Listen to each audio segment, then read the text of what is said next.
जय हिंद साथियों, आप सब लोगों को बहुत बहुत स्वागत है मेरे इस YouTube channel RS1819 hashtag exam में। और आज इस वीडियो में मैं आप लोगों को ये बताऊंगा कि भारत में कंपनी राज्य का प्रभाव कैसे हुआ। यदि मैं इस वीडियो में ये चीज़ बता रहा हूँ कि भारत में कंपनी राज्य का प्रभाव कैसे हुआ, तो इसके पहले की जो भी वीडियो है उसमें मैंने ये बताया कि भारत में कंपनी राज्य का विस्तार कैसे हुआ। ठीक, आप पीछे के सारे वीडियो देख सकते हैं, उसमें आपको सारी बातें समझ में आ जाएंगी। यदि आप वीडियो देखेंगे और समझने की कोशिश करेंगे तो 100% आपको सारी बात समझ आएगी। ठीक, तो कंपनी राज के प्रभाव में सबसे पहले बंगाल में दोहरी शासन व्यवस्था। कहने का मतलब ये हुआ, ये जो बंगाल था ना, बंगाल एक ऐसा क्षेत्र था जिसमें सब चीजें उपलब्ध थी। जैसे कहने का मतलब इसमें नदियां वदियां थी, तो ये एक उपजाऊ क्षेत्र होता था। कहने का मतलब ये हर चीज से स्रोत से परिपूर्ण था। ठीक है, चाहे कहने मतलब फुल स्रोत इसमें था, चाहे वो लोग हों, चाहे फसल हो, चाहे जमीन हो, चाहे जिस तरीके से। बंगाल, तो बंगाल में क्या थी? दोहरी शासन व्यवस्था। जब अंग्रेजों ने बंगाल को अपने कब्जे में ले लिया तो वहां पे दोहरी शासन व्यवस्था लगा दी। कहने का मतलब जो टैक्स है, पैसे कमाने का जो काम है वो अंग्रेज करेंगे, और विकास कार्य जो है वो जो वहां का राजा नवाब बनाए बैठे हैं वो राजा करेंगे। तो ये होता था ना, कहने का मतलब पैसा कमाए कोई दूसरा और कार्य करे कोई दूसरा, तो ऐसा तो संभव था नहीं। तो ये तो संतुलन बनता नहीं। पर क्या था ना कि अंग्रेजों के अधीन सब था, तो अंग्रेज जैसे बोलते थे वैसे होता था। फिर उसके बाद क्या था ना, ये सब बातें जो होती थी ना, अंग्रेज जो यहाँ पे कंपनी व्यापार करने आई थी, ईस्ट इंडिया कंपनी। अगर आप एक बात समझो, जो कंपनियां होती हैं east India company, east India company एक ऐसी कंपनी थी जिसको अपनी खुद की सेना रखने का अधिकार था। आज किसी कंपनी के पास सेना है? किसी कंपनी के पास कोई सेना नहीं है, क्योंकि पूरे विश्व ने ईस्ट इंडिया कंपनी सीख लिया है कि ये कंपनी जब अपना एकाधिकार जमा लेती हैं किसी भी जगह पे, तो उसका किस तरीके से शोषण करती हैं, ये ईस्ट इंडिया कंपनी ने सबको सिखा दिया। ठीक है, तो जिस तरीके से ईस्ट इंडिया कंपनी भारत का शोषण किया, सारे स्रोत कहने मतलब सब कुछ उपभोग यहीं का करेंगे और यहीं के लोगों को दबा के रखेंगे। ठीक, तो जैसे इनके पास आर्मी रखने की अथॉरिटी थी, जब ये कंपनी ब्रिटेन से व्यापार करने का एक अधिकार लेके चली ब्रिटेन से, तो उसमें क्या था ना, सरकार का थोड़ा कुछ हिस्सा होता था कि सरकार को कमाई का उतना हिस्सा चाहिए, बाकी आप चाहे जैसे कीजिए, कोई दिक्कत है नहीं। और जो कुछ भी आप कीजिएगा वो ब्रिटेन तक आप खबर पहुंचाइएगा। तो पहले तो क्या था ना, उतना सब कुछ था नहीं, कहने मतलब संचार के साधन। तो ये लोग यहाँ पे जो कुछ करते थे ना, ये खुद यहीं तक निपटा देते थे, कोई जानता ही नहीं था। मतलब वहां तक वो बातें ब्रिटेन तक जाती नहीं थी, बस यहीं तक ऐसे सीमित रह जाती थी। तो ऐसे करते करते ना बंगाल में दोहरी शासन व्यवस्था आ गई। वसूलते थे अंग्रेज और कार्य करते थे राजा, ऐसा संभव नहीं था। फिर क्या हुआ? अकाल पड़ गया। और जब अकाल पड़ गया बंगाल में, अकाल जो पड़ा था ये पड़ा था 1769 या 1770 के लगभग, 1769 या 1770 के लगभग। जब ये अकाल पड़ गया तो अकाल में क्या हुआ, बहुत से लोग मर गए, पूरे बंगाल में बहुत से लोग मर गए। और जब बहुत से लोग मर गए ना, तो राजा तो किसी तरीके से अपना चलते थे, पर अंग्रेजों को क्या, मरो जियो कोई टेंशन नहीं, उनको केवल पैसे चाहिए, तब भी वो अपना टैक्स वसूलते थे। सुनो, अकाल पड़ा है तुम्हारे लिए, हम थोड़ी अकाल, तुम जिंदा हो ना तो अकाल कुछ नहीं, लाओ पैसे लो। कहने का मतलब लोगों को अकाल में भी उन्होंने नहीं छोड़ा और उनसे टैक्स लेते रहे। ये सारी बातें किसी तरीके से वहां पहुंच गई इंग्लैंड में, और वहां पे बवाल होने लगा। बवाल वहां पे इसलिए होने लगा कि इस टाइम तक ब्रिटेन में भी बहुत सी ऐसी कंपनियां हो गई थी जो यहाँ पे आके व्यापार करना चाहती थी। पर ईस्ट इंडिया कंपनी ने जो एक एकाधिकार का, जो महारानी थी वो वहां की साम्राज्य, कहने मतलब ब्रिटेन की, उनसे जो अधिकार पत्र लिखवा रखा था कि केवल भारत में जाके कोई व्यापार कर सकता है तो ईस्ट इंडिया कंपनी है, इस वजह से और कोई कंपनियां ब्रिटेन की आ नहीं पाती थी। तो उन लोगों में बहुत रोष, कहने मतलब पूरी तरीके से ये बात ओपन हो गई वहां पे। और ये सब बातें जब वहां पे ओपन हुई ना, तो इस तरीके से क्या हुआ ना कि वो लोग ब्रिटेन के जो संसद थी, यानी कि ब्रिटेन की जो सरकार थी, ब्रिटिश सरकार ये सोचने लग गई इनको किसी न किसी तरीके से ईस्ट इंडिया कंपनी वालों को अपने कंट्रोल में रखा जाए, वरना ये धीरे धीरे बहुत आगे जा रही है। तो संसद ने क्या किया ना, तब वहां पे सरकारों का सिस्टम हो चुका था। और उसके बहुत पहले जो था ना, ये जो कंपनी के लोग होते थे, ये लोग ना सरकार को भी अपने कब्जे में रखते थे। तो अब ऐसा था नहीं सिस्टम, तो उसके लिए सरकार लेके आई रेगुलेटिंग एक्ट। ये रेगुलेटिंग एक्ट ऐसा सिस्टम था ना कि ब्रिटिश गवर्नमेंट ने जो ईस्ट इंडिया कंपनी थी उसकी पावर को धीरे धीरे धीरे धीरे क्या किया ना, सब कुछ सारी पावर अपने अंडर कवर में ले ली। अब देखिए सबसे पहला रेगुलेटिंग एक्ट आया वो आया 1773 ईस्वी में। और ये रेगुलेटिंग एक्ट 20 साल के बाद, ऐसा था ना रेगुलेटिंग एक्ट हर 20 वर्ष के बाद इसमें चेंजिंग होते रहते थे। तो पहला जो आया वो 1773 ईस्वी में है।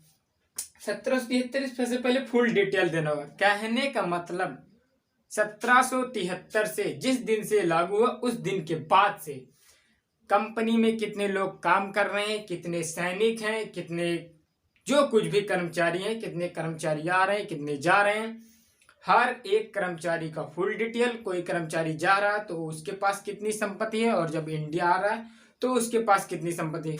और जो डिटेल मांगने का सिलसिला शुरू हुआ ना, ये इस वजह से शुरू हुआ, अकाल तो पड़ा ही, उसकी तो बात की बात, ये जो एक घटना हुई कि ईस्ट इंडिया कंपनी के जो ऑफिसर होते थे वो हो गए बहुत ज्यादा अमीर। और बहुत ज्यादा अमीर कोई व्यक्ति कब होता है, कब होगा अमीर, कहने मतलब वो बहुत ज्यादा करप्ट हो चुके थे। कहने मतलब कंपनी केवल नाम की थी, कंपनी के नाम पे लोग अपनी जेब खुद भरते थे और कंपनी हो गई कंगाल। और जब कंपनी कंगाल हो गई तो इसे 10 लाख पाउंड लोन लेना पड़ गया ब्रिटिश गवर्नमेंट से। जब ब्रिटिश गवर्नमेंट देखा कि ये कंपनी पूरे, कहने का मतलब पूरे विश्व में ये कंपनी राज्य कर रही है और इस कंपनी को लोन भी लेना पड़ा है, तो इसके कर्मचारी क्या कर रहे हैं। और जब ये बात समझ गए लोग, तो क्या हुआ ना, ऑफिसर अमीर होते चले गए और भ्रष्टाचारी थे इस वजह से अमीर होते चले गए। 10 लाख का जब लोन दिया गवर्नमेंट ने, फिर उसके बाद ये रेगुलेटिंग एक्ट लगा। और इस रेगुलेटिंग एक्ट 1773 ईस्वी से ये हो गया कि हर 20 साल के बाद इसमें जो कुछ भी डिटेल होंगे, जो हम चाहेंगे वो हम इसमें चेंजिंग कर सकते हैं। तो सबसे पहले 20 साल में क्या हो, सबसे पहला फुल डिटेल देना होगा। कहने मतलब कौन आ रहा है, कौन जा रहा है, इसके बाद फुल। बंगाल के गवर्नर जनरल को कंपनी के संपूर्ण भारतीय क्षेत्र का गवर्नर जनरल बना दिया गया। कहने का मतलब जो अब बंगाल में गवर्नर होते थे उनको क्या किया गया ना कि पूरे भारत के जो कंपनी थी उन कंपनियों का, पूरे भारत के क्षेत्र का कंपनियों का गवर्नर जनरल बना दिया गया। ठीक। और इसी रेगुलेटिंग एक्ट से कोलकाता में सर्वोच्च न्यायालय की स्थापना। ऐसा ऑब्जेक्टिव क्वेश्चन में पूछा भी जाता है कि किस रेगुलेटिंग एक्ट के तहत कोलकाता में सर्वोच्च न्यायालय की स्थापना हुई। तो अगर आपको पता होगा रेगुलेटिंग एक्ट 1773। ठीक। तो 1773 से रेगुलेटिंग एक्ट 1773 से कोलकाता में सर्वोच्च न्यायालय की स्थापना हुई। और जो भी सर्वोच्च न्यायालय की स्थापना हुई, ठीक, ये सर्वोच्च न्यायालय, इसके प्रथम जो न्यायाधीश थे वो थे एलिजा इम्पे। ठीक। और उसके बाद जो ब्रिटिश गवर्नमेंट थी, और उसको क्या लगा ना, ब्रिटिश गवर्नमेंट क्या लगा कि ये लगा ना ब्रिटिश गवर्नमेंट को, क्योंकि उसके पास बहुत वर्क होता था, तो उसको ये लगा कि हम जो है ना डायरेक्ट जो है कंपनी पे, अगर हम केवल अगर कंपनी पे ही नजर गड़ाएंगे तो हम बाकी सारा काम कैसे करेंगे। वो ऐसा सोचने लगे यार इस कंपनी की देखरेख करने के लिए कोई ना कोई तो होना चाहिए। तो 1784 में आया पिट्स इंडिया एक्ट। मेरी बात आप लोग ध्यान से सुनेंगे तो आपको सारी बातें समझ में आएगी। 1784, ठीक, 1784 में आया पिट्स इंडिया एक्ट। ठीक। और जो पिट्स इंडिया एक्ट आया, इस पिट्स इंडिया एक्ट से क्या हुआ कि एक बोर्ड ऑफ कंट्रोल की स्थापना हुई, बीओसी। जो मैंने लिखा ना बोर्ड ऑफ कंट्रोल, जो मैंने बीओसी लिखा, इसका मतलब होता है बोर्ड ऑफ कंट्रोल। कहने का मतलब ईस्ट इंडिया कंपनी और ब्रिटिश गवर्नमेंट के बीच में एक आया बोर्ड ऑफ कंट्रोल। ब्रिटिश सरकार ने समझाया कि सुनो भाई साहब, ये जो बोर्ड ऑफ कंट्रोल वाले हो, आप लोग ईस्ट इंडिया कंपनी पे पूरी तरीके से नजर रखना, क्योंकि ये जो बोर्ड होता है ना, बोर्ड में क्या होंगे, 4-6 लोग होंगे, बहुत ज्यादा 10 लोग होंगे। उन 10 लोगों से सरकार डायरेक्ट सवाल कर सकती है, हाँ भाई साहब बताइए आप क्या करके आए हैं। और ईस्ट इंडिया कंपनी में बहुत से लोग हैं, कितने से जाएगी पूछने कि आपने क्या किया है। तो इसको समझाया, सुनो बोर्ड ऑफ कंट्रोल कहा गया, सुनिए आप पूरी ईस्ट इंडिया की खबर मुझे दीजिए, पूरी ईस्ट इंडिया खबर पहले आप लीजिए, उसके बाद ईस्ट इंडिया खबर ब्रिटिश सरकार को पहुंचाइए। ठीक। तो ये जो बोर्ड ऑफ कंट्रोल करना, आपसे ऐसा क्वेश्चन पूछा जा सकता है कि बोर्ड ऑफ कंट्रोल, ठीक है ना, कब बना। तो बोर्ड ऑफ कंट्रोल 1784 में पिट्स इंडिया एक्ट के तहत बना। ठीक है। ये पिट्स इंडिया एक्ट जो था ये ऐसा था कि ये बीच में आ गया था। बाकी उसके बाद 1773 पहला रेगुलेटिंग एक्ट आया, फिर दूसरा जो रेगुलेटिंग एक्ट आया ये आया 1793 में। 1793 में क्या हुआ रेगुलेटिंग एक्ट में, आप अगर कहानी समझें, 1793 में हुआ कि केवल चाय को छोड़ करके बाकी सब पर से, केवल चाय को छोड़कर बाकी सब से क्या हुआ कि जो कंपनी का एकाधिकार था वो समाप्त कर दिया। कहने का मतलब केवल चाय का एक ऐसा व्यापार था जो ईस्ट इंडिया कंपनी करती, बाकी कोई कंपनी नहीं कर सकती थी।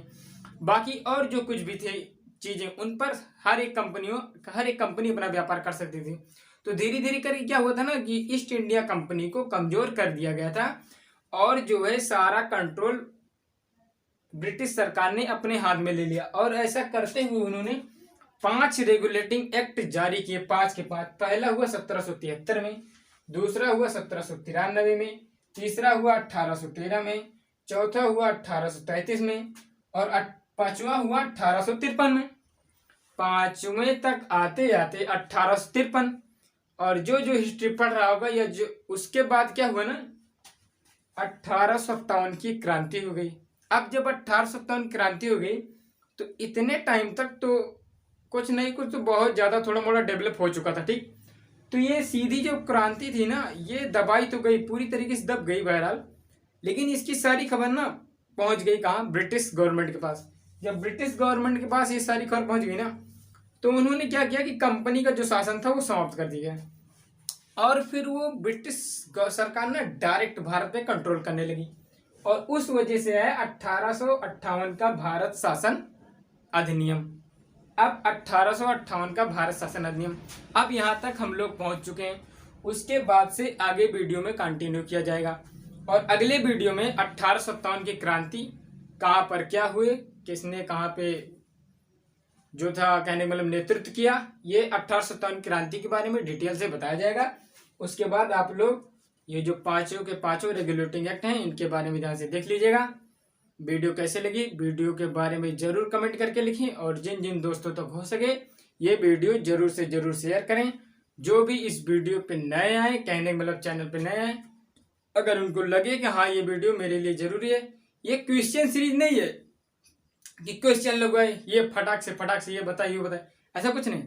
इसमें केवल क्या है ना कॉन्सेप्ट, कहने का मतलब कोई चीज अगर हुई तो कैसे हुई, ये जिस तरीके कॉन्सेप्ट है ना इससे आप लोग चाहें तो 50 क्वेश्चन बना सकते हैं और 50 क्वेश्चन बिगाड़ भी सकते हैं। बनाना बिगाड़ना कहने वाला अगर बना लिए, कहने मतलब जब क्वेश्चन आ गया बना लिए बिगाड़ दिए, कहने मतलब उस क्वेश्चन का खेल बिगाड़ दिए। जैसे कोई ऑप्शन हमारा सही हो गया, कहने का मतलब उस क्वेश्चन का खेल हमने बिगाड़ दिया, ठीक। और बना लेने का मतलब हम खुद ऑप्शन इसमें से सेलेक्ट करके ऑप्शन बना सकते हैं। तो क्वेश्चन कहने का मतलब कि क्वेश्चन सीरीज ना होने के बजाय ये एक क्या है कॉन्सेप्ट सीरीज है कि हाँ कोई चीज हुई कैसे। तो ये चीज सब लोगों तक पहुंचे और जो पढ़ रहे हैं उन लोगों तक विशेष तौर से भेजिएगा। बाकी वीडियो देखने के लिए आप सब लोगों को बहुत बहुत धन्यवाद।